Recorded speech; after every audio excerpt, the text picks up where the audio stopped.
Good afternoon, and thank you all for joining us today for our Southern Voices Network for Peacebuilding event, as we examine the role communications plays in the uptake of evidence-based research to policymakers.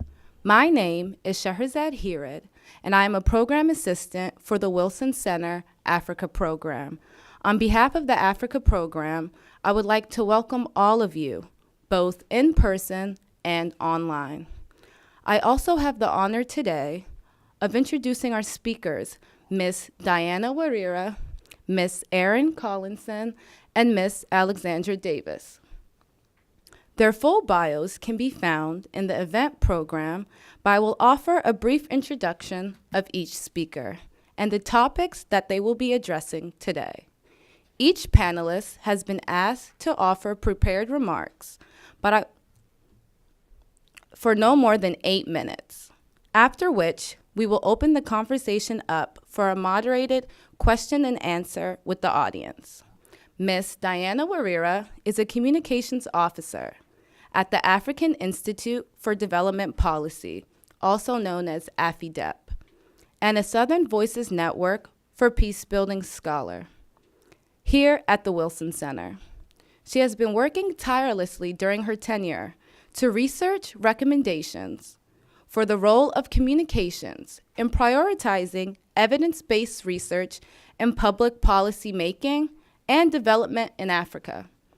Ms. Erin Collinson is a senior policy associate and assistant director of the U.S. Development Policy Institute at the Center for Global Development, and brings extensive experience on development policy and the inner workings of policy making to this discussion. Her expertise is derived in having worked over 5 years in the United States Senate and will serve to complement Ms. Warira's knowledge from a U.S. perspective.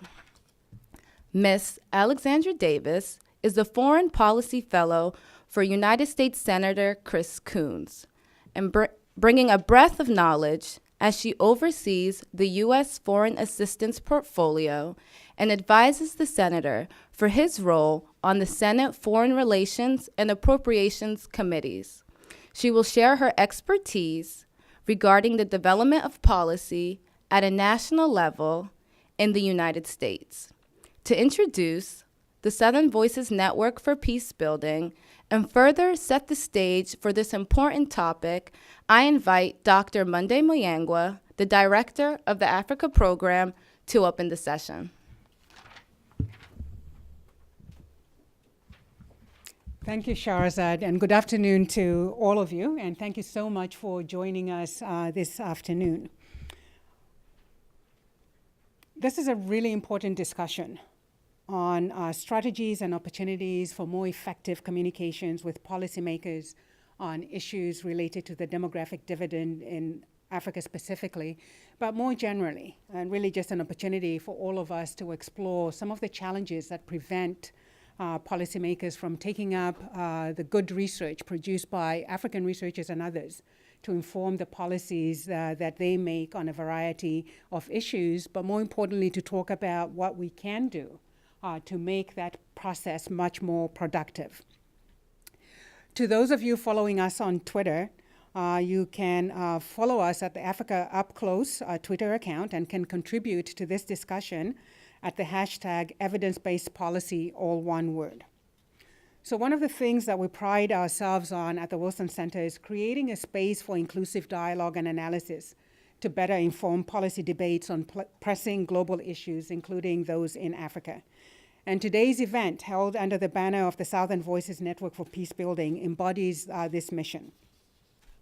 The Southern Voices Network for Peacebuilding is a program that's near and dear to the Africa program and to the Wilson Center for its mission. It is a Carnegie Corporation of New York funded consortium of 21 research and policy organizations from across the African continent. Its purpose is to highlight African knowledge, research, and analysis on peacebuilding in Africa, and to bring that knowledge to bear on U.S. policymaking towards Africa by facilitating dialogue and exchange of information between African researchers and US policymakers and practitioners. And as Shahrazad mentioned, one of the main components of the Southern Voices Network for Peacebuilding is a research scholarship program through which we host young scholars and older scholars actually from member organizations for a 3-month resident scholarship program here at the Wilson Center. And so Diana is one of those scholars, and we're absolutely delighted that our 2 speakers from both a practitioner and policy background have agreed to speak on this panel, because it really does help us meet the objectives of this really important program. Many challenges to communications with policymakers, whether it be here in the United States and certainly in Africa. And so having this discussion around a key issue that is of critical importance to Africa, the demographic dividend, and whether that's going to become a burden or actually an opportunity for Africa, and how we can more effectively communicate with policymakers around that issue, is of critical importance. So Diana will speak to us about the role of communications from in addressing the demographic dividend in Africa, particularly with regards to communicating with policymakers. So she will share her experience and her research findings first. And then we will turn it over to Ms. Erin Collinson, a Senior Policy Associate and Assistant Director at the U.S. Development Policy Initiative with the Center for Global Development. And what we have asked her to do is look at this from the perspective of an organization that has worked with policymakers, sort of focusing on the push factor. That as an organization that's doing research, how do you best push information out into the policy environment so that it's useful and policymakers can digest it and actually use it? What are some of the strategies that work and some of the strategies that perhaps haven't yielded the results that one would be looking for? And she will be followed by Ms. Alexandra Davis, who is a Legislative Fellow for Foreign Policy at the Office of U.S. Senator Coons. And we have asked her to sort of look at this issue from the pull or the demand side of the equation, sitting in the policymaking environment. What are some of the strategies that work best for them? How do they reach out and engage on these issues to utilize this evidence that's being produced by organizations, both within the US government framework, but also organizations that lie out of that, that framework? So specifically for the 2 US speakers, we have asked them to address these 3 questions. What do they see as the most and least successful strategies for communicating evidence to policymakers? How can evidence-based policymaking contribute to good governance and development? And what are the 3 top recommendations that they would give to those working in research institutions and think tanks in the US and Africa for more effectively conveying their work to policymakers? And so with that, Ms. Diana, you have the honor of kicking off our discussions. The mic is yours. Thank you. So I'm gonna stand there. Okay. Thank you, Dr. Muyangwa, and my fellow panelists for being here today. So communication has played a significant role in ensuring that African policymakers actually understand and prioritize the use of demographic dividend research in Africa's policymaking. And in my discussion today, I'm going to highlight the lessons that experts have learned in Kenya, Uganda, and Malawi. But why is this important in the first place? Today, Africa has a large and fast-growing youth population, which presents a great opportunity to spur economic growth in Africa. However, if African governments neglect investing in this population, such as creating employment opportunities and enhancing access to quality education, the continent risks losing this valuable human capital. And instead of being productive citizens, unemployed youth could contribute to the rising insecurity on the continent. However, if policymakers prioritize the use of demographic dividend research to formulate policies that address the challenges facing youth across various sectors, these risks can be significantly diminished. It is therefore critical for researchers and other experts to effectively communicate demographic dividend research to African policymakers taking into account that the different countries are at different stages of the demographic transition.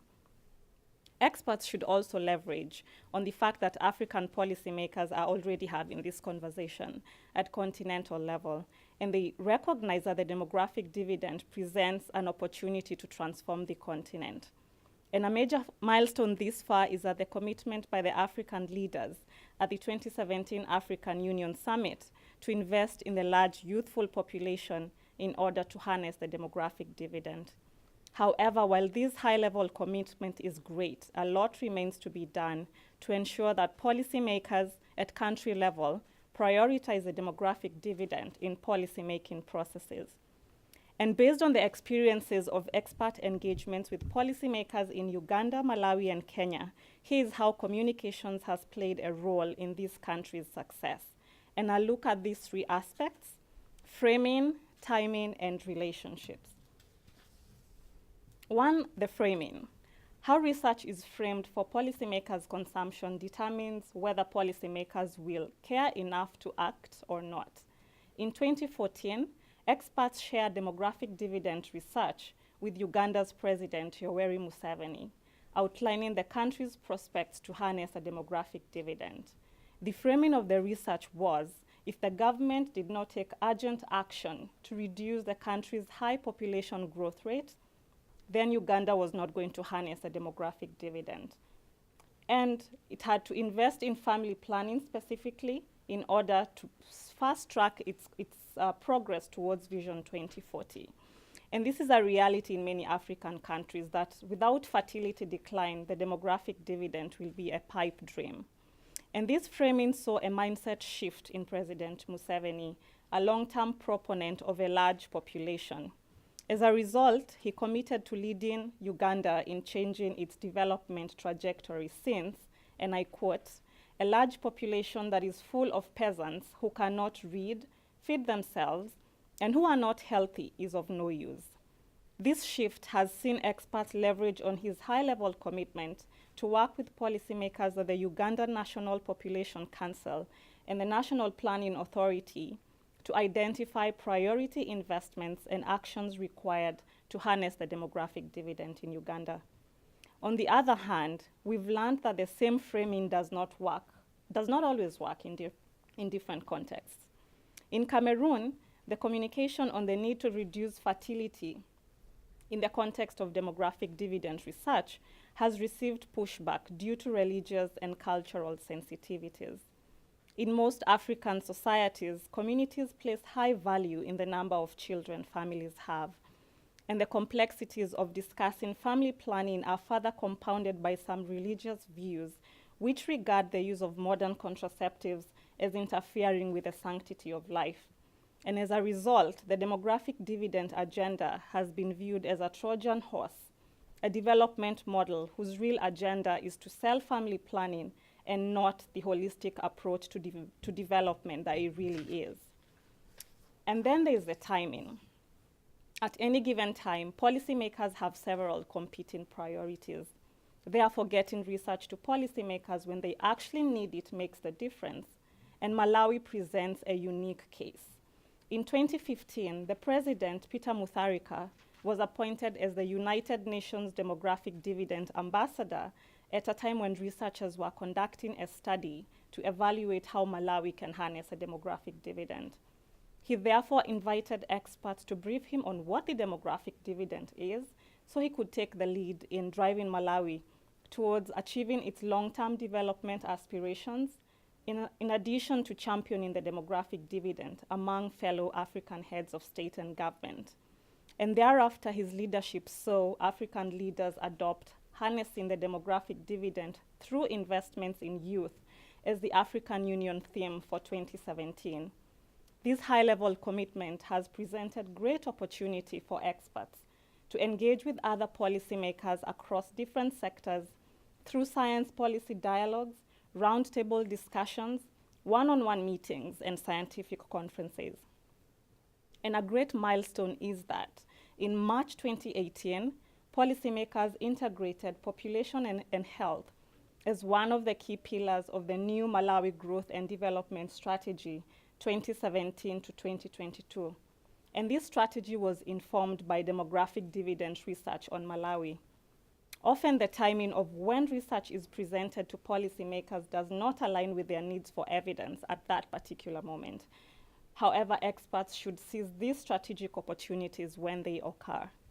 And third, it's the relationships. To effectively communicate research to policymakers and get this research into policy processes, experts need to establish very close relationships with policymakers. And Kenya has a complex policy and political context.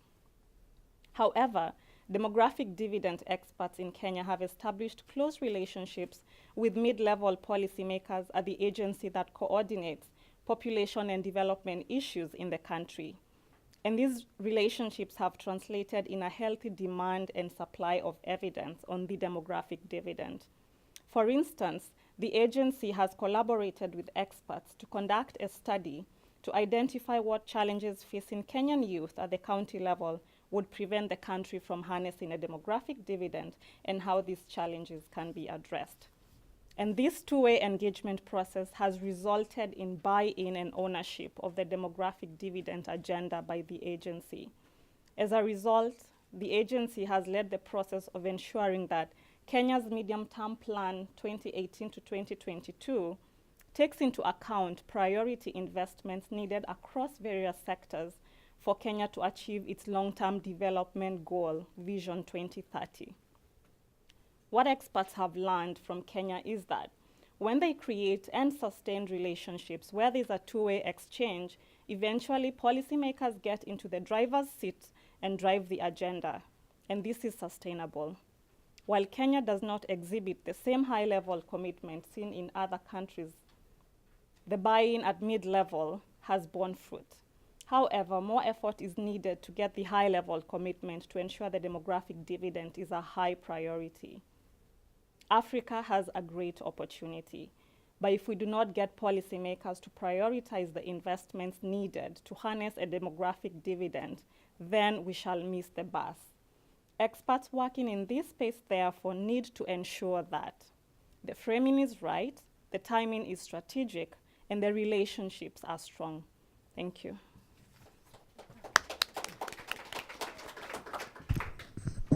Thank you, Ms. Diana. Let me turn it over to Ms. Collinson. Thanks. Great. Well, I'm certainly convinced based on that there is some overlap in the work we do, because I have some similar points, slightly different order, slightly different phrasing, but I think we'll get there. So thanks so much for having me first. We're obviously tackling a pretty big topic here. I'm going to focus my remarks on what I see as sort of three core tenets of the policy engagement work that I support at CGD. And at first blush, some of these are going to sound, I think, a little bit obvious, but I hope I can convince you that they are, in fact, vital and don't always receive enough attention. So the first is make your work accessible. So like I said, fairly obvious, but it isn't always that straightforward. As a starting point, you need to know who you want to access and who has the power to make or change the policy that is implicated in your analysis. There might be multiple paths, but ideally you spend some time defining your target audience and determining what information is going to be most helpful to them before you decide how best to deliver it. So for the most part in my work, I'm looking to reach actors in U.S. government, and it's usually safe to assume they're really busy, particularly on Capitol Hill, and I think Ali will speak more to this, but their staffers are balancing a range of competing demands for their time. They're sort of constantly triaging as more urgent matters arise. So many, and maybe even most, are not going to have the time to read a dense report chock full of data that has been rigorously analyzed, no matter how brilliant it is. Or at the very least, that's probably not the best introduction to your work. And I'm not suggesting you shouldn't write that report. That could be really important. But it's important to think about additional or complementary products that are relatively concise, that relegate methodology to maybe a sentence or two, and that leave out the econometric formulas. The language can still be sophisticated. You're probably working with a sophisticated audience, but better not to require an advanced degree in economics or demography or something. And whatever products we create should clearly outline policy recommendations or solutions, and as much as possible then draw back to the initial evidence you're presenting. So at CGD, we produce a lot of briefs, which frankly range in length.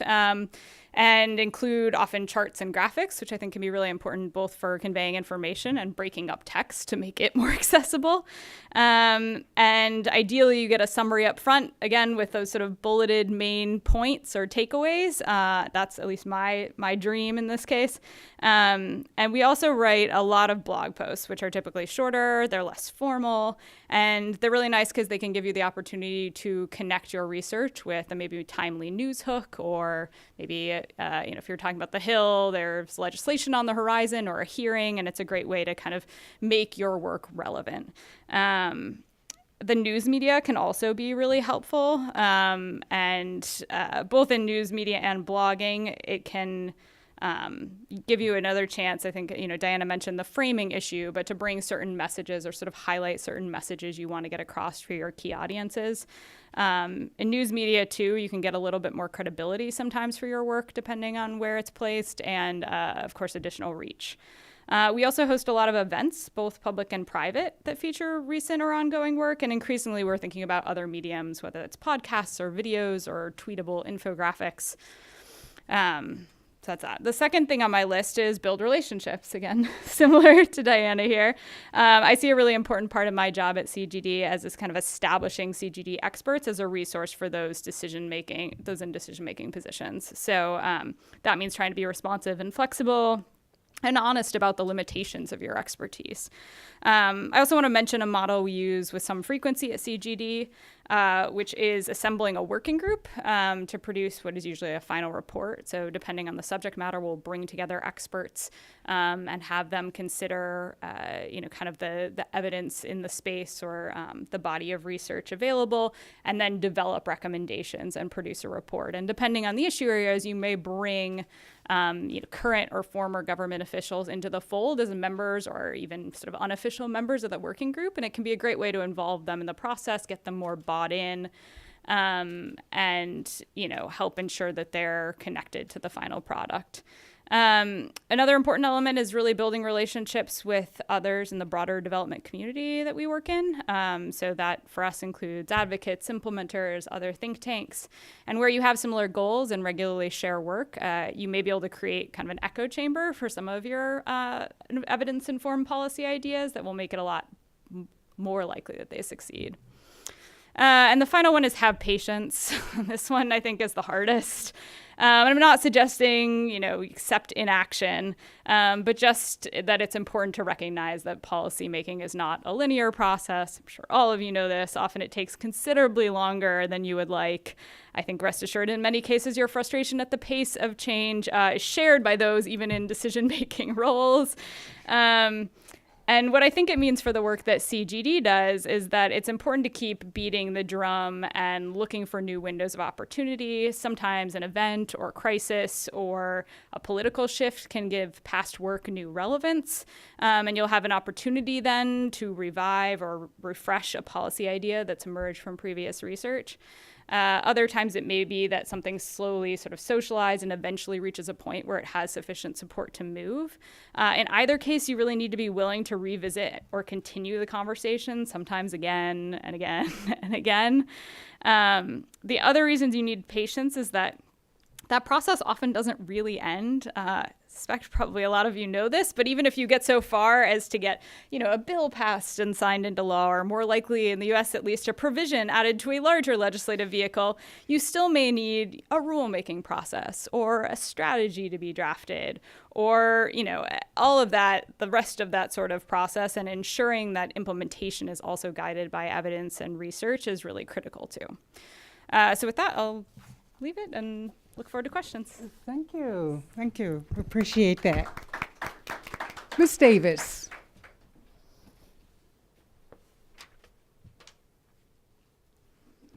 Hello, everyone. I'm Alexandra Davis. I'm the Foreign Policy Fellow for Senator Chris Coons of Delaware. Thank you to Dr. Muyangwa and Erin Jones and the Wilson Center for having me here today. I'm an alumni of the Wilson Foreign Policy Fellowship, so it's great to be back.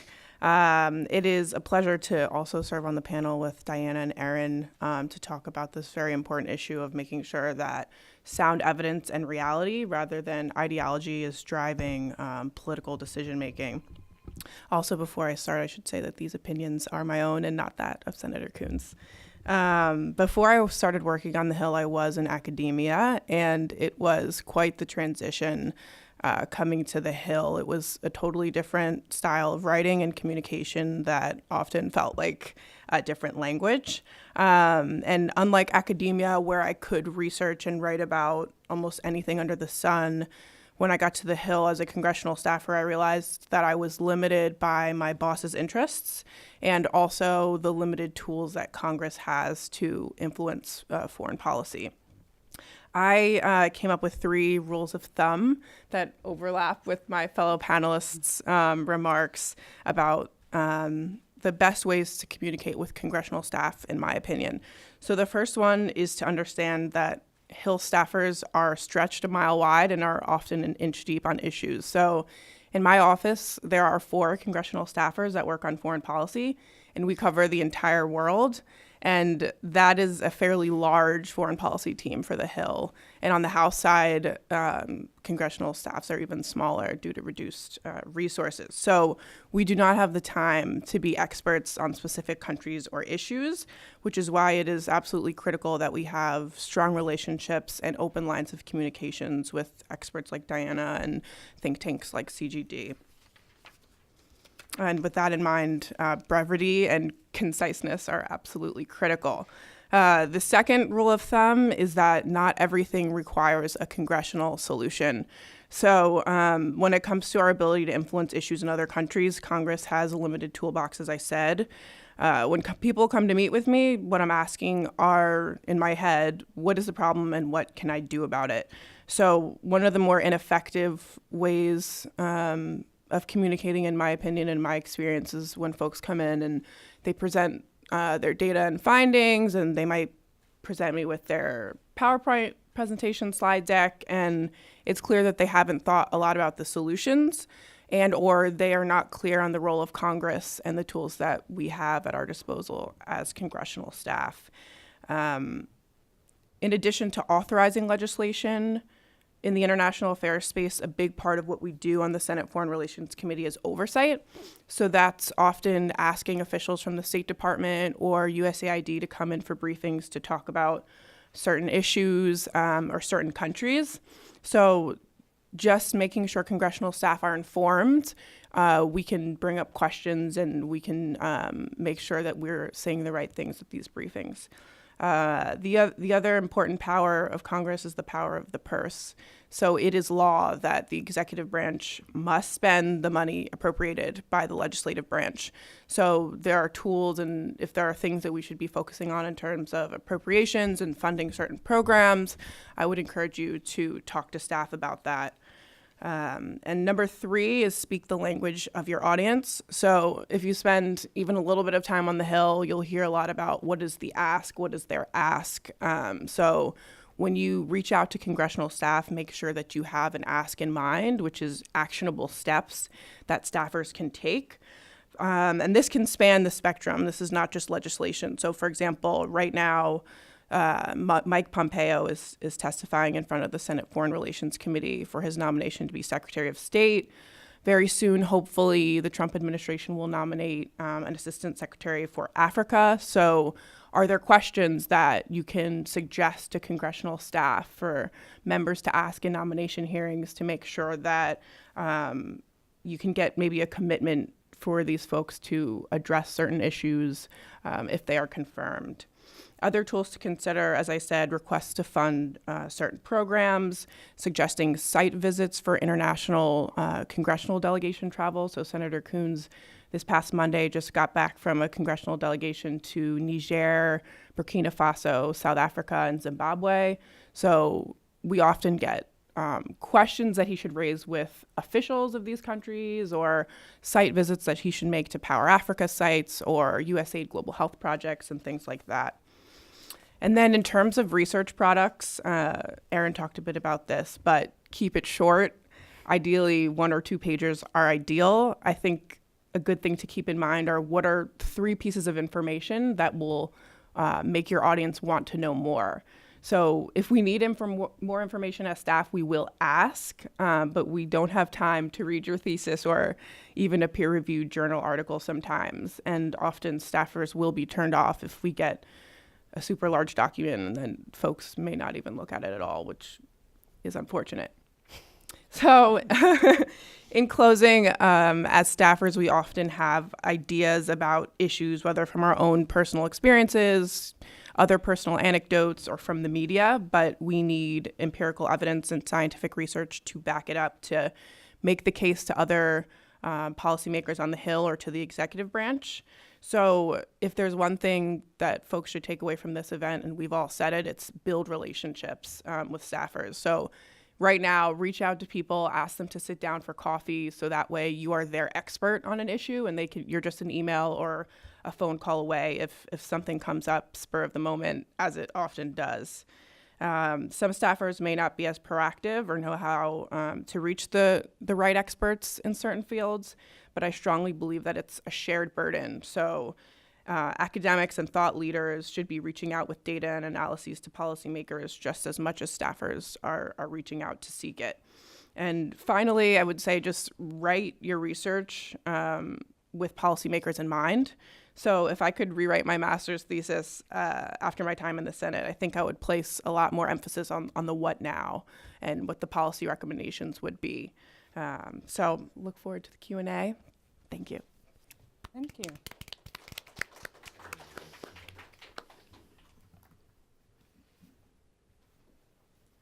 All right, 3 very, very good presentations, and thank you so much to all 3 of you. And I think because it's a panel of women, they were all on time. I love that. Absolutely love that, but very focused, so I appreciate that. So what we're going to do now is open it up for questions. And many of you have been here, so the process remains the same. We'll take 3 questions at a time.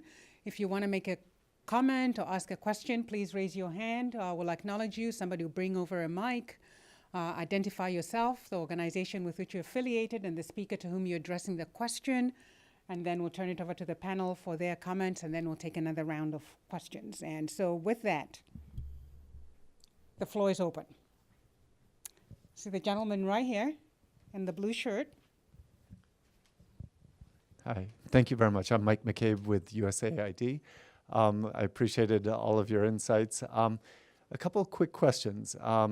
Deanna, when we think about the African Union and dedicating the year to the demographic dividend, what would we classify as a success that really came out of that in terms of what got moved forward on that agenda beyond just education and awareness building? Are there specific countries where we can point to where there's been a shift? The second question would be, have we seen in any of the sub-Saharan countries a meaningful shift in budget allotments that align with the priority investments that we always talk about when we talk about the demographic dividend? And then the third part to that is, which ministries or which offices within countries that have seemed to have success have been the ones that have been able to articulate and move the dialogue within the government or with building more broad societal pressure for governments to make these type investments? And for both of you, thank you very much for your very keen insights about what actually works in helping the Hill support these type of policies and investments, because I thought your points were spot on, so thanks. Thank you. We'll take more questions, comments. Otherwise, I'll turn it over to Diana since she's in the hot seat. Thank you very much for that question. And if I could tackle the first one on the African Union Summit, so beyond the awareness creation, and actually a bit of the background is that this was a sort of a long-term journey starting 2013. So it has been this consistent sort of reaching out to ministers and of finance and development planning to get them to start thinking about the demographic dividend. So the African Union Summit was sort of this culmination of this 5-year-long engagement with policymakers and getting them to actually sit down and acknowledge that the demographic dividend is an issue that we should be thinking about. So in terms of beyond the summit itself, I would say that this has allowed countries which were not thinking about the demographic prior to the summit, about the demographic dividend prior to the summit, to sort of start requesting researchers to come into their countries and conduct what we've been calling profiling, sort of identifying what are the policy recommendations that are needed in terms of aligning with the different sectors, what investments are needed by countries in order for them to harness a demographic dividend. So interestingly, some countries like Uganda had already started working on demographic dividend issues way before the African Union Summit. So the summit was sort of this intersection of countries that have been doing something about it and those who are jump-started into actually starting to think about the demographic dividend.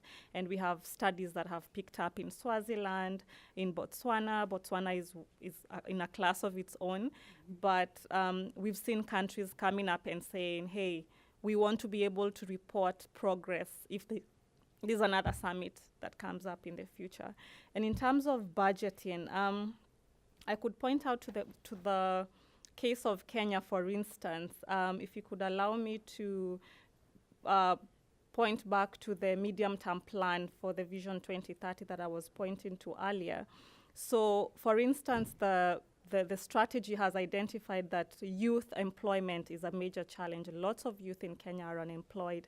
And as a result of a survey that was conducted by the Kenya National Bureau for Statistics in 2017, they identified that they need to invest more in micro, small, and medium enterprises because this sector actually employs 14.9 million Kenyans. I don't have the figure for how many of those are youth, but this has sort of gotten into the budgetary conversations from the medium-term plan of how do we actually move this forward so that we can be able to have more jobs for our youth, and also investments in agriculture and irrigation and other sectors to pick up the recommendations on addressing youth unemployment.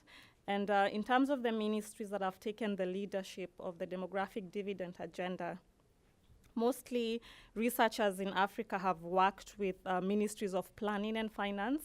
Like in Kenya, it's the Ministry of Devolution and Planning. In Malawi, it's the Ministry of Finance and Development. I could be wrong, but I'm not sure of the exact format of the title, but it's the Ministry of Finance and Development Planning, and the same for Uganda. Yeah, so those are the ministries that have sort of taken charge of the demographic dividend agenda because of the planning and also the budgetary allocations. Yeah. Any other questions, comments? Yes, sir. The gentleman in the gray suit right there. My name is David, an intern at the McCain Institute, and thanks for the panel for sharing the insights. And I'll direct my question to Erin and Diana. You've talked about patience and persistence in the policy making, policy execution, and implementation. And if we look at the NGOs in Washington, D.C., they are structured in a way that you're being given a term limit to finish your project, let's say 2 years. And the demographic dividend is something which, as you've said, takes time and needs patience. So how do NGOs work with the timeline they're given to accomplish some of the policies they want to accomplish? And the second thing is, how do NGOs coordinate with other NGOs who work with similar programs, such that when they finish the first phase of their project, the next NGO doesn't come up and with a new idea or start from the basis of it, but rather continue with where the other NGOs left from? Yeah, so those are great questions, and I'm not sure I'm going to have a very satisfying answer because I work for a think tank and we don't actually implement programs. But you raise a really important point in terms of the timeline, and I think often inflexibility that's built into the sort of contracts or grants or other agreements that NGOs have to implement programs in developing country contexts. Yeah, and I think the handover point as well is ensuring that that's a smooth turnover of all that work is really important. So I think an implementer would probably be in a better spot to answer that. I will say I know at the moment, at least USAID is looking at some procurement reform and trying to think about how they can do a better job with some of this stuff. And I think procurement reform is actually an area we've done a little bit of work, and I think I would like us to do more, because it's one of those that doesn't sound very important but ends up really touching on all of these things. So. And if I could add on to that, it's that like what we've learned at AFIDEP is that collaborating with agencies at country level that are in charge of the issues you're dealing with, like I mentioned of the agency in Kenya that coordinates population and development issues. When you get buy-in from the agency, it means when your funding period ends, if it's a 5-year project, for instance, they're able to pick up, and actually it's not pick up per se because they've been working with you throughout the project, so it's sort of continuing the work, and you already have ambassadors within. So it doesn't become sort of this disjointed process when you have buy-in at the agency level. So I think it's getting that buy-in from the policymakers themselves, and they're able to carry on the work. And the other thing on coordinating other NGOs, what we are learning as well is about working in coalitions, sort of like-minded institutions, because like when we are conducting these country-level studies, we usually have these groups where we are able to bring together civil society, academia, and policymakers themselves when we are looking at the demographic dividend profiles at country level. So even when we collect the data, the modeling has been done, these findings are presented at these sessions. So it's very collective from the onset. So it's very rare that you'll find another group is working on the demographic dividend in the same country and has no clue that this is already being done. So I think the take home from there is that institutions need to build better coalitions and stop working in silos. Yeah. Any other questions? Because otherwise I'm going to start firing. All right. No, not firing at you, firing questions at them. All right, the lady right there, and then I'll come to the lady here. Hello, my name is Anne Solkowski. I worked in the countries of Niger, Senegal, and Tunisia. Back in the 1980s, I support 6 little girls in the country of Niger, the least educated country in the world. I just finished a strategic plan for an organization setting up a private school system in Niger. And I'm wondering if it would be of any use to any of your organizations or Senator Coons as a way to show what an organization is trying to do, to coordinate with other organizations doing similar work, because we brought up that very topic, you know, to coordinate so we're not all doing the same thing. Or anyway, I'm just wondering, you know, would this strategic plan for an organization working in Niger with youth be of interest to any of your organizations? Thank you. I'll take another question, and then I'll give the panel an opportunity to respond. Thanks. Hi, my name is Sarah Pennington. I work for the Health Policy Plus project at Palladium in Malawi, actually. And I'm so glad that Deanna brought up reducing fertility and the importance of family planning to actually reach a demographic dividend. So my question is, you mentioned that in some countries like in Cameroon, there's a real pushback against family planning. And we have our own pushback in this country with the Mexico City policy for some of our programs. In our experience with Health Policy Plus, we've had some success at the grassroots level of engaging religious leaders, training them on ways that family planning can be in line with their religious teachings. But my question is, if you have any experience at the national level trying to get policymakers to embrace that and to push for family planning more broadly. Thanks. Okay, so 2 really good comments there. Let me just add to it so I can complicate things for all of you sitting on the panel.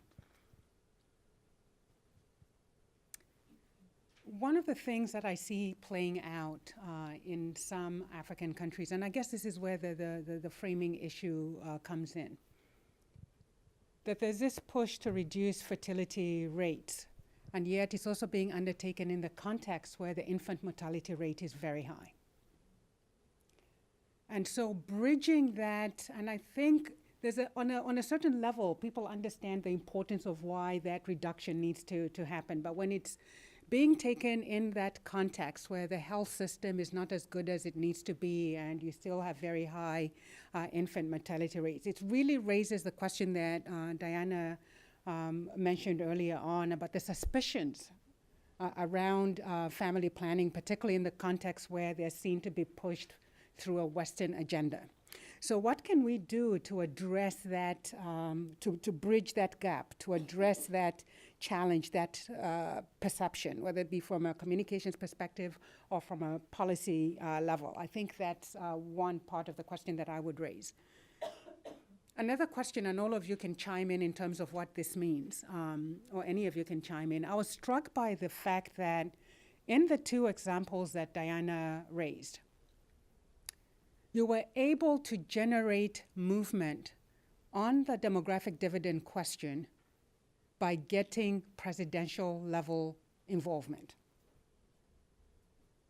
Is that something that's unique to this issue, or is it telling us something about the way African policy making is configured and what your entry points are for having the best result or the most desired results? I think that's one thing.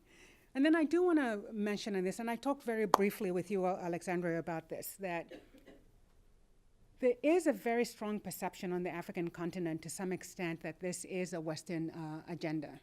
And so the international equities in this issue of the demographic dividend are perhaps not as well understood from the international side of the equation. And so understanding what those equities are, how would you frame this question in terms of policy level engagement between African policymakers and international policymakers to sort of push in the same direction, which is where I think everybody wants to be? But I think there's a sense that one agenda is overwhelming the other, or one voice is overwhelming the other. So how do we get to the point of shared equities around this issue that matters to both the international community and to Africa as well? I don't know if that's clear. All right. So we'll start from you and just work it in. Okay. I think I'll start with that last question. And the point of Western suspicions in Africa and the developing world is so valid. And because of our history, our domestic history, and our history in the international context, it's often really difficult to overcome. Senator Coons just encountered this in South Africa. There's something called the Lily's Leaf Raid during the apartheid era, and there's a lot of suspicion around it, but it was raised that, perhaps the CIA was involved in, decapitating some of the top ANC leadership, which obviously had a significant effect at the time. So I just think that relationships and communication is key here in making our goals clear in pushing some of these policies.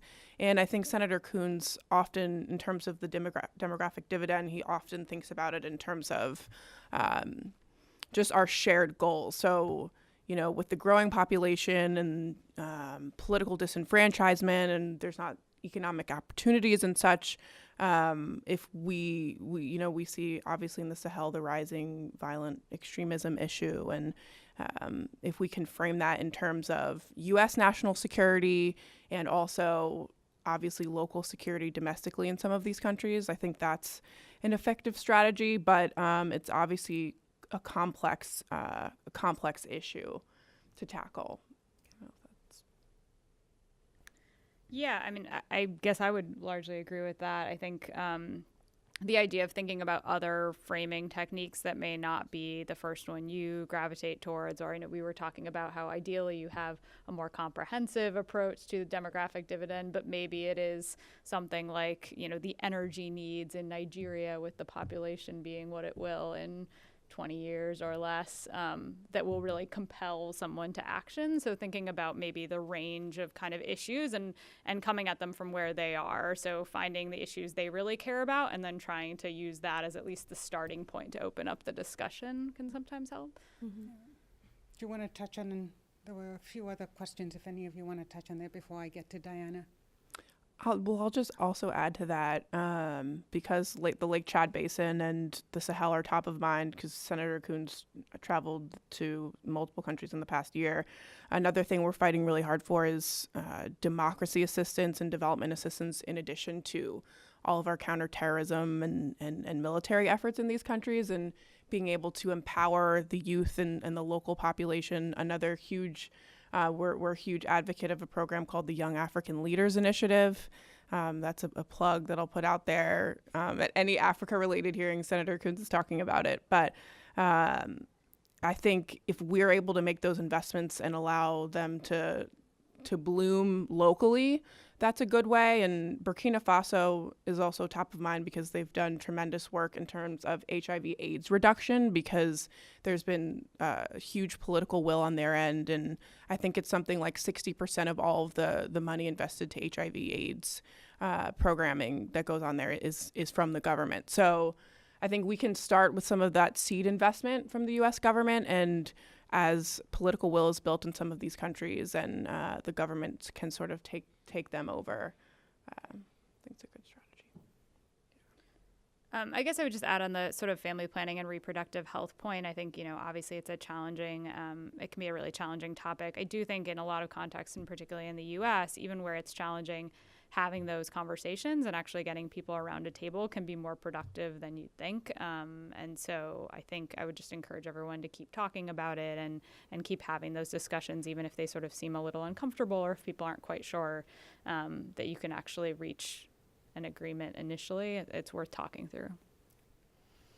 Diana, you have if I could add on to that last question, I would also say that the demographic dividend agenda sort of places Africa in a very good position because it allows the continent to sort of take the lead in addressing the challenges that are affecting the continent, and being able to sort of have its own unique voice from an insider's perspective, and also generate very tailor-made experiences, as I mentioned, about these demographic dividend profiles, where Malawi will differ from Kenya, from Cameroon. So we don't have this one-size-fits-all development way of looking at things. So it gives a very good opportunity for countries to actually define very specific solutions to the challenges affecting them.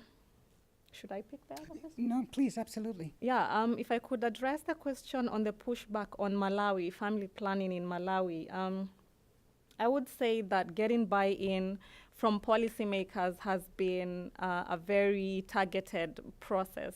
And what we did in 2017, we collaborated with the Malawi Parliament to form this caucus on population on development, and it brings together parliamentarians from both sides of ideologies, so to speak. So it's non-partisan, and it actually looks at how can Parliament be able to understand what are the demographic dividend challenges that Malawi is facing. So in fact, what we did was start from a point of defining the demographic dividend for them and getting them to understand how the current challenges, including climate change, the high population growth rate, how they all impact on Malawi's prospects for harnessing a demographic dividend. And what we've done is now to sort of get them to champion programming and investments at the community level, to take charge basically to address what's affecting the country at the community level. And this includes addressing family planning. And as you know, we had a win, not AFIDEP specifically, but Malawi also revised the constitutional requirement where it said that now child marriage is banned, and now girls have to be 18 years for them to get married. So that's just one of the incremental sort of things that are happening that are steering Malawi in the right direction. So there are still challenges, but I would say that getting policymakers to understand from the onset how all these how all these challenges interact with each other and how they impact on Malawi's prospects, I think it's really helped. And if I could go in on the question on bridging the fertility decline in terms of this, how do we discuss high child mortality and fertility decline? That was it, right? So again, it's bringing in this conversation on the demographic dividend, on how these different components affect each other. So like having communities and governments investing in child survival in order to ensure that the children which are being born, the children who are being born are healthy, and also to ensure that families are able to have children that they can actually support. So it's a very delicate balance, I have to say, and in some contexts, it doesn't really make sense for some people when they say, on one end, you want to increase child survival, but you're telling us to have fewer children. But it's when you bring it in and make them understand that it's about reducing that child dependency and ensuring you have this large youthful population that is well educated, they're healthy, and they're able to contribute to the development of the country. So just making sure that they understand every single component of what the investments on the demographic dividend are about. Yeah. Right. Okay. I'll take some more questions, comments. Otherwise, I'll keep firing. Yes, sir. Thank you. I'm Jeremy from IRI, the Africa program in IRI. And I wanted to ask about, so the title over there, Bringing African Knowledge to Peacebuilding. So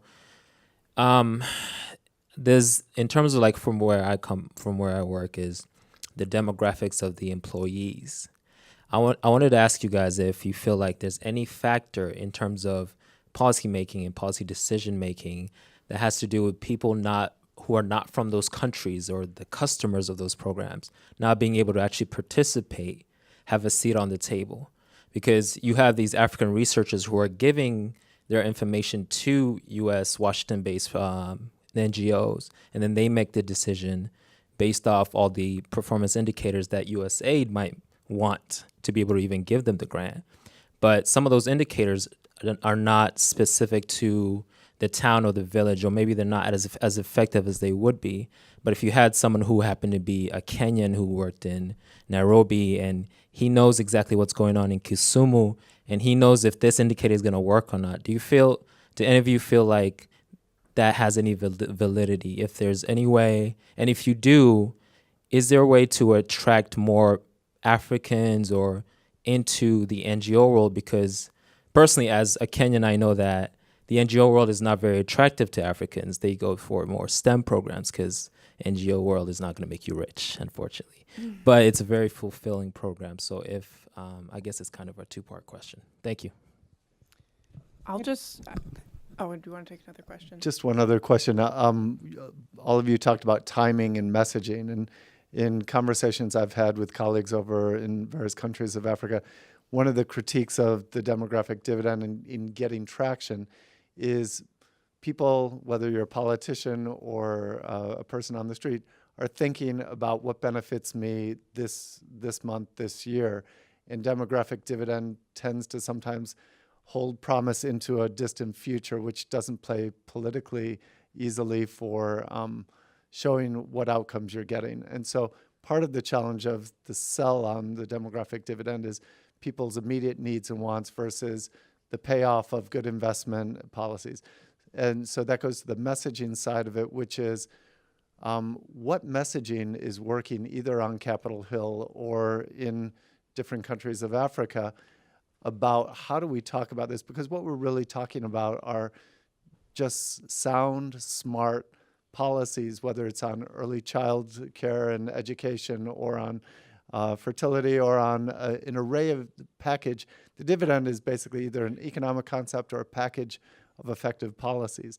And sometimes talking about what the dividend really entails is a better way of getting people to support it rather than an amorphous package of a dividend. So, if I could start on the first question, I think diversity is a huge problem across, I'll say, at least Capitol Hill. And this is not in terms of just African diversity, but cultural diversity in general in terms of staff. So this is something Senator Coons has been focused on, and there are also staff groups on the Hill trying to increase diversity. So this isn't just about international issues, but also domestic issues. So if congressional staffs are mostly white, for example, how can we make policy about, urban communities often, for example?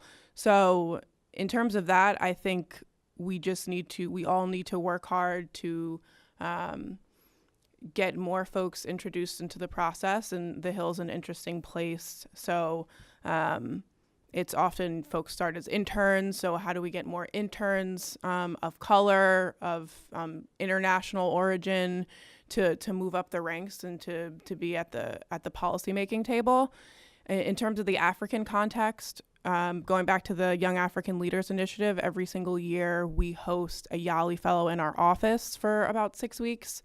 And they often, we just had a fellow from Guinea-Bissau, so he worked on issues that were specific to him. But I think we're the only office that hosts a Yali Fellow. And, that perspective is really, really valued. And I mean, to be honest, there are few members that really have the time to really focus on Africa on the Hill. They call Senator Coons the senator from Africa. So we are a unique place, but we will continue to advocate for that program and try to get more folks like that in other offices to share their expertise and opinions on the ground. But overall, I think it's really important that we bridge that gap between policymakers that are really disconnected from the villages in Niger and Burkina Faso and otherwise. And that's why Senator Coons, at least, makes it a point to travel as much as possible. Every year, he leads a delegation of congressional members to Africa. Last year, it was West Africa, Nigeria, Cote d'Ivoire, and Ghana. And this year, like I said, Burkina Faso, Niger, South Africa, and Zimbabwe. And then the second question about messaging this issue, at least in the Trump era, our talking points have been about cost savings and security. And that's something that gets bipartisan support. So just selling the concept of smart investments early, small investments will, prevent costly military engagements and the loss of American lives down the line. And I think that's a really, I'm going to come to you, but I think that's a really important point as well, that they are the larger goals that one sets for themselves, but understanding policymaker priorities and how you might package your stuff to use those as entry points for engagement and for consideration of issues that you feel passionately about, I think is a really, really key point. And so I think sometimes we approach this issue with the sense of it is the right thing to do, and therefore, policymakers should engage. But I think part of what we're hearing here is really identifying those issues that resonate, the priorities that matter to policymakers, and trying to figure out what are the points of confluence with those priorities on your issue, so you can use that as an entry point that allows you to get attention for the issue that you care about. And I thought that was a really, really important point, because it does change from one administration to another, and from one policymaker to the next. And so I just wanted to sort of reinforce that. Thank you. Yeah, no, I mean, I would certainly echo that. Like I said, I think, coming to them, like finding where their issues are and then going to them with kind of the framing around that can really help. I guess back to your point about bringing in local actors to sort of participate and be more involved in projects in a way that really lends important information that might not already otherwise get across in aid programs and things. I mean, that's absolutely critical. And I have a couple of colleagues who've actually done some research on country ownership, which looks at that among other things, and how, in particular, how USAID and MCC have done in terms of implementing sort of a country ownership agenda. I think it's harder to talk about country ownership these days, and now we're sort of on this journey to self-reliance, but I think you can fill in some of the same sort of ideas of like, how do we get people more involved? Because ultimately for more sustainable results, we do need people in country who are providing that local context, or you're just not going to get there. So. Mm-hmm. Yeah, and for instance, in Kenya, framing of the evidence has also sort of taken the entry point of investments in the youth population, which the current administration really is interested in. So again, it goes on with identifying what are the priorities and interests of the policymakers. And we've had a lot of youth-related projects and the revival of a couple of projects which had died in the past, and also in the academic sort of arena, looking at vocational training so that we ensure that youth who are getting into the job market are also well educated. So we can't say we've had wins on an all-rounded perspective, but sort of narrowing down on those elements that Kenyan policymakers actually are interested in. And I would say the framing is not very dissociated from the relationships, because somehow if you have an ambassador within the policymaking community who gets it, he's able to become a champion within government. For instance, in Uganda, the head of the National Population Council is a great ambassador of the demographic dividend, and he's been in the industry, the non-NGO world, so to speak. So when he got into government, so he understands both sides of the conversation. So he's been a major sort of push for the demographic dividend agenda to get some traction in Uganda. Yeah. That was your second question, and I don't know if any of you have anything to say about it. And so I just actually want to flip back to that.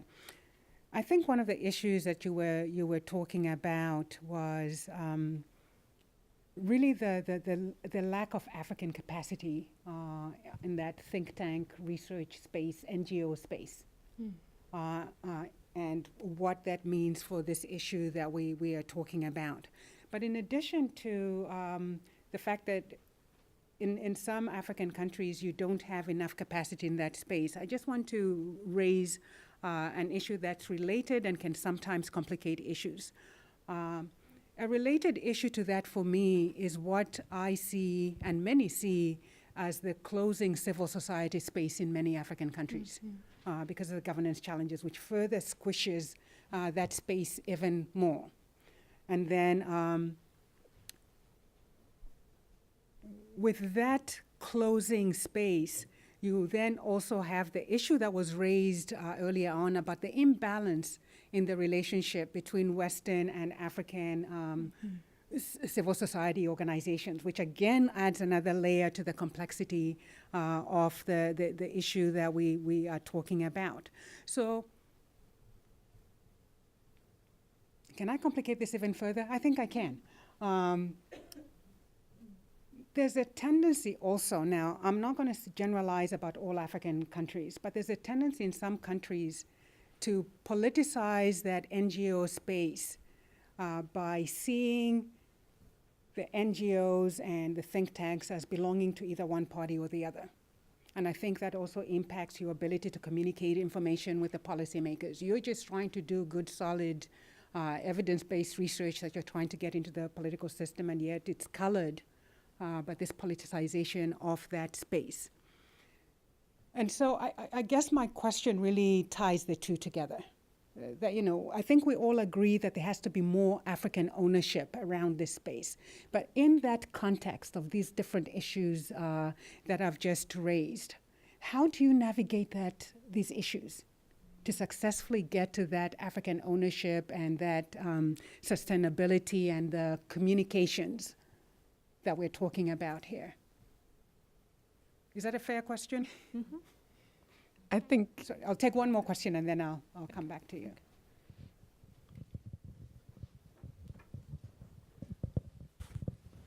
Hi, good afternoon. Thank you. Wonderful panel. Chandra Gould. I'm one of the Southern Voices Network scholars, as well as I come from the Institute for Security Studies in South Africa.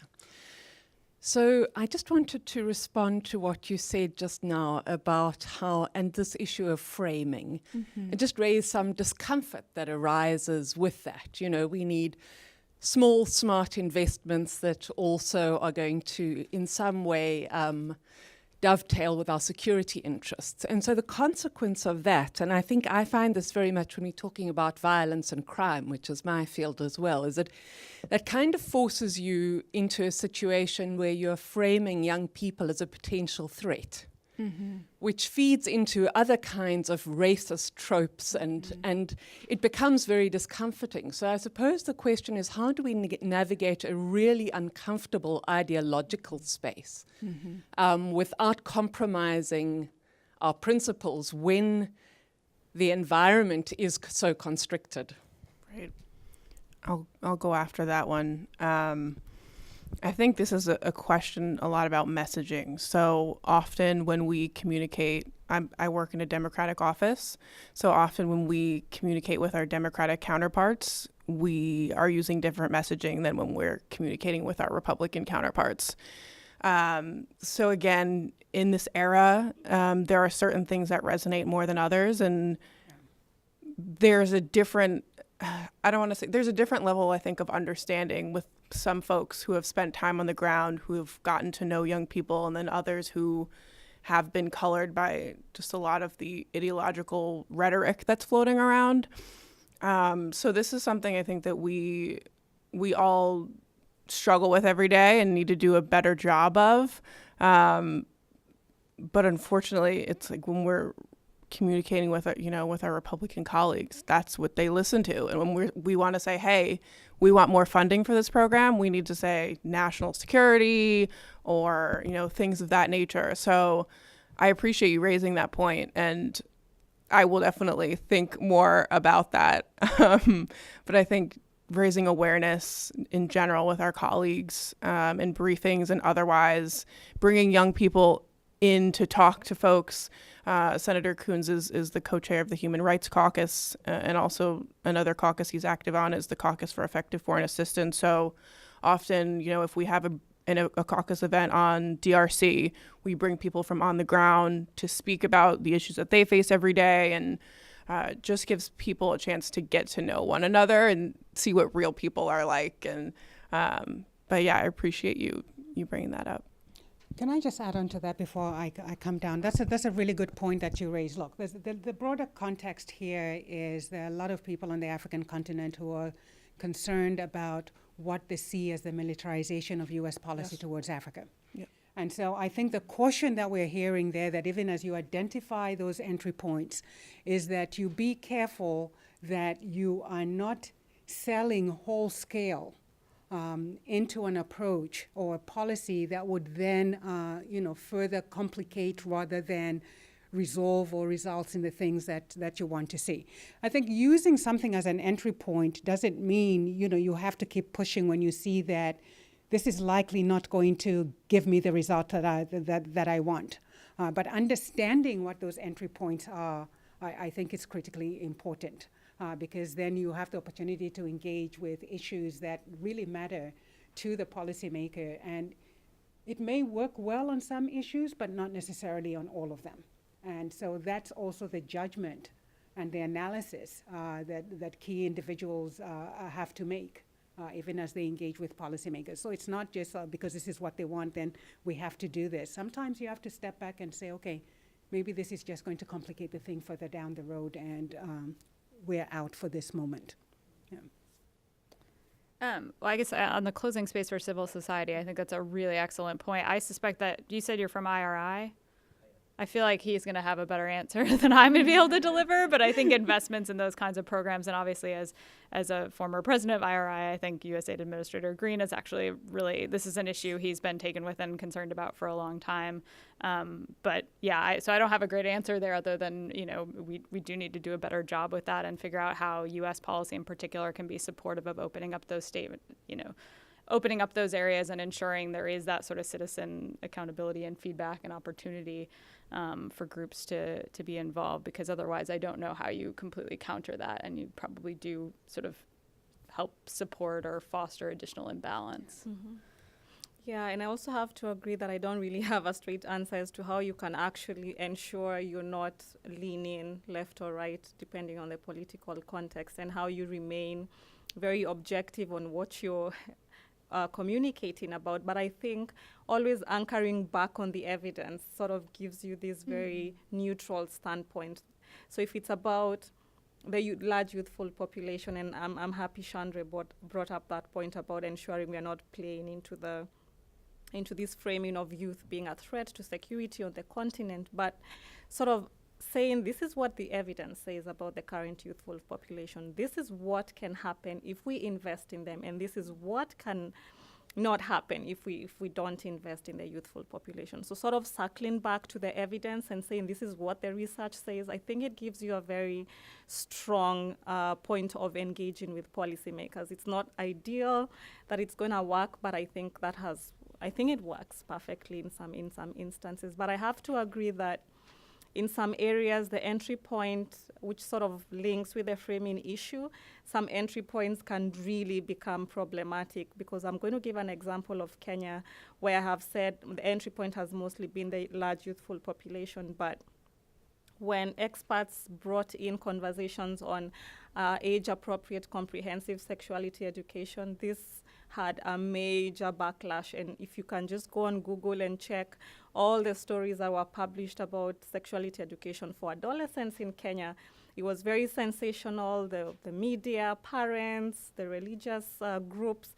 So basically that part of the agenda has sort of stalled. And if you're conversant with how that plays into the demographic dividend agenda, is that if we don't reduce teenage pregnancies, hence that's why we are advocating for age-appropriate comprehensive sexuality education, then girls and boys are not going to be able to achieve their academic aspirations. So just understanding what's the context, what's the politics of the context, and just understanding what's going to work for you, and then you just pick that up. Yeah.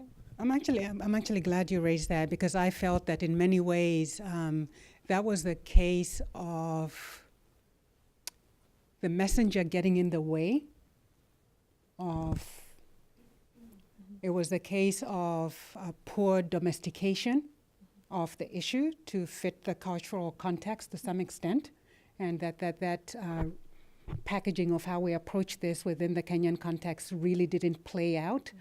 And there was a failure to really provide, I think, your average Kenyans with the ownership of the issue in terms of how you move forward with it. And so at least that's what I think of it as a non-Kenyan. I mean, I was just an outsider looking in, but I thought that was very interesting. So I'm glad you raised that. We'll take one more question, comment, and then I'll have the panelists close off with their comments. My brother here is like, he's determined. Let's go. All right.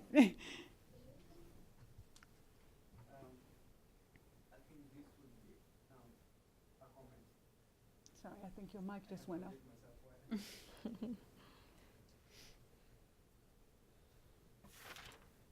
Yes, you talked about the entry point and the language, and for someone who's growing up, having working in Capitol Hill and working on writing proposals, yes, I would be interested to work in the NGO side, but my time here, I'm learning the language of proposals and how to win grants to get that money so that we go on with our project.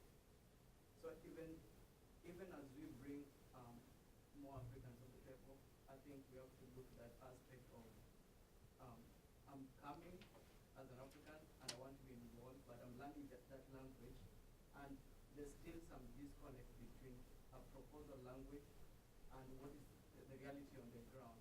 And even in the grant side, there are check marks and the benchmarks.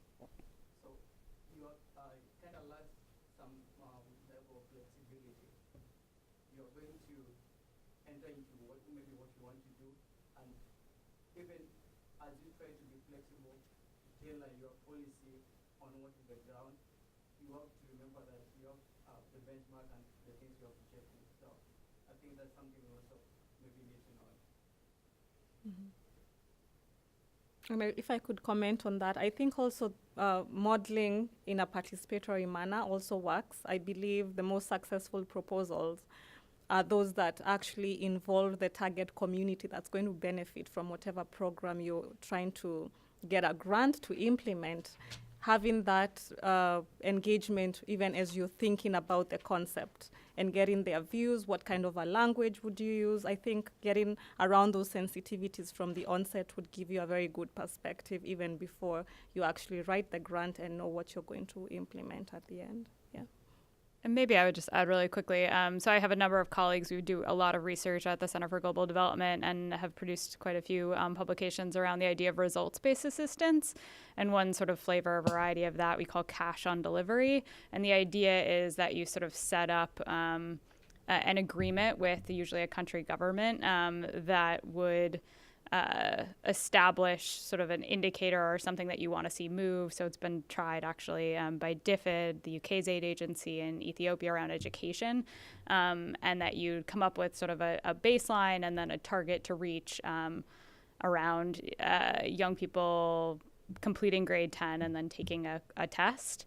But the idea would be that you pay on the basis of the kids who have done that above the baseline, as opposed to paying for a school to be built or paying for books to be shipped in. So the idea would be that the government and that local actors would be able to figure out how you get there. So maybe it isn't a school, maybe it's that the road isn't paved to get to school, or maybe it is teacher training, but we don't necessarily know that. So, just again, thinking about that sort of local context idea, I think there are other ideas out there about how you innovate, and this is an ongoing challenge we have in terms of communicating that with USAID and others who are funding these projects in the space, and getting them sort of outside of the comfort zone of here's our contract, or here's our grant, or here's our cooperative agreement. Diana, you have anything to say, and then I'll... No. No?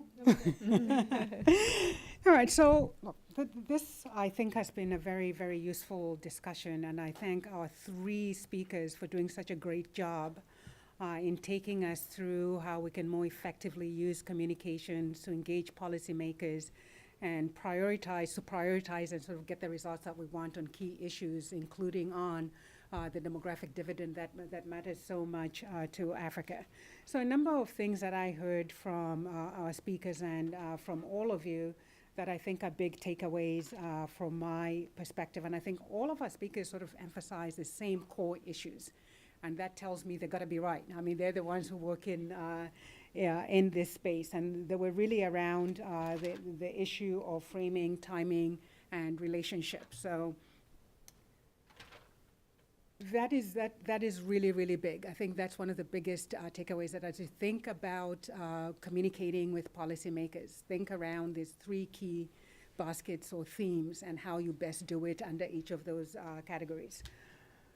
Another takeaway that I got, really, Diana, this was from your earlier point, really striking for me, that it took both Museveni and Mutharika to move the agenda forward. And so getting that high-level political buy-in can be a huge factor, particularly, I think, on a continent such as Africa, where in many ways some of the governance institutions are not as strong as they should be, and the power of the executive still looms large. And so getting buy-in at that very high level, executive level, can really do wonders for an agenda such as this, particularly given its sensitivities. We heard a lot about accessibility, and this has been one of my pet peeves with academia in general. Like, we do really, really good research, and yet one of the things that we haven't really figured out is the fact that policymakers really don't have the time. They speak a different language, so how do we reframe that good, solid academic research in a way that is easy to digest and easy to stay on top of for policymakers? That has to be a key piece of it. It absolutely has to be a key piece of it. So understanding policymakers, the language that they speak, and packaging things for ease in terms of the digestion of the material, I think is really important. All of you talked about the importance of making policy recommendations. Clear, concrete, actionable policy recommendations. There's no point describing a problem and showing your depth of knowledge about that problem if you're not going to offer the 2 or 3 things that you think can really move this thing, resolve the problem, and also ensuring that those 2 or 3 things that you're asking of in a policy brief actually reside within the toolbox that a policymaker has. So if you're asking a policymaker to do something that's not within their bailiwick, they don't have the tools for it, that's a wasted recommendation. And so understanding the toolbox of the policymakers is absolutely key. The patience thing and persistence. I think that was also very, very important. Don't give up. Diana, you yourself mentioned how long it took even the AU to move from just talk around the demographic dividend to 2017, planted the seed in 2013. And then it wasn't until 2017 that the seed bloomed into something. And I think the key issue, quite frankly, circling back to the comment that our friend from USAID made, the key issue now is how do you build on that awareness that has been raised, the framework that has been created at the AU level to actually get tangible results and movement at the national level on this issue. That's going to be the next step as far as I'm concerned. But I think also a number of issues raised here. That as we follow through the traction that we're having on this issue, follow the money. That policymakers are not just talking about, yeah, we hear you, we agree, but are they actually allocating resources to be able to make that tangible progress that we want to see? So understanding it's not just about policymakers saying we built it into a national development plan, but is that national development plan actually resourced for the activities that are going to move the agenda forward? There's a lot of talk here about international engagement on these issues and the sort of partnerships that we would like to see in this space that allow the African voice to come forth, that allow African ownership to come out, because that's the only way really that you're going to get action on this issue, if there's that sense of ownership and people appreciate the importance of it and they own it and want to push it forward. So I thought a very, very useful discussion about that, but also the discussion about bridging the gap between Africans and the international community on this issue, that more work needs to be applied on that front. Let's see. Somebody raised a question here, and I'm not sure that we got to the answer of it, which was that, policymakers sometimes work to political cycles, which are short. But what you find is that the demographic dividend and other such questions extend that political cycle. And so what happens after the political cycle ends in order to get the continuity that you're wanting to see on that issue is critically important. And then really good discussion about the importance of understanding your entry points on both the issue level, the priority level, but also the personalities that you're working with on the Hill. Sorry, not on the Hill, on policy making broadly. So thank you very much. Please join me in thanking our speakers for a great discussion and presentations. And thank you to all of you for coming and joining us for this session. And I also want to thank the Wilson Center team and the Africa Program team for a great job. And where's baby Warira? Baby Warira, thank you for coming to watch your mother present. We appreciate you. We catch you early. I want to take a moment to thank Erin Jones, who has been absolutely fantastic in facilitating the link between the Wilson Center and Congress. It pays dividends. It enables us to do the work that we do here and to do that work quite well. So thank you very much, Erin. Let me just take a quick moment to mention our next Southern Voices Peacebuilding event that's going to take place on May 1st. And it will focus on the impact and challenge of elections-related hate speech in Nigeria, and its impact on peace and nation building in that country, and what we have learned and some of the things that we can do to more effectively address what really is a growing problem. And I do hope that many of you will be able to join us for that discussion. So spread the word, watch our website, watch our Twitter feed. More information will be coming out through that, and we hope to see you here again. So thank you so much for coming. For now, thank you.